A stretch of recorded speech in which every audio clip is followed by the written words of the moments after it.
बघा बऱ्याच बायकांच्या मंदिरात ही रांगोळी मी पाहिली होती, मला पण घ्यायची होती, मिशोवर होती. आणि हे स्टिकर आहेत लाकडी. ओके, खाली ह्याला यायला चिटकवायचं. तुम्हाला जिथं रांगोळी चिटकवू शकता तुम्ही. आता थोडंसं स्वच्छ येतं आपल्याला, नंतर तुम्हाला उद्या वगैरे व्हिडिओ टाकल. जरा पूजा केल्यावर हे सगळं जरा घासायचं आहे मला. आणि आत्ता मी चिटकवलंय, तुम्हाला दाखवते.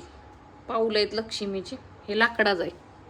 माझ्याकडे अशी फरशी आता निघत नाही. हे तुम्ही किती पण ओढा काय करा, चिटकवलं. ह्याला मागं चिटकवायचं असतं. हे स्वस्तिक आहे बघा. तुम्हाला आवडत असलं तर मागवा, मिशोवर आहे. आणि काय करायचं, फोनपे करून टाकायचं, म्हणजे तुम्हाला स्वस्त पडतं. डिलेवरीचे चार्जेस लागत नाहीत. मग आपल्याला वस्तू स्वस्त मिळते. मला स्वस्त वस्तू मी मॅसेज करते, डायरेक्ट पैसे पेड करते, त्या आपोआप आपल्यापर्यंत पोहोचवतात.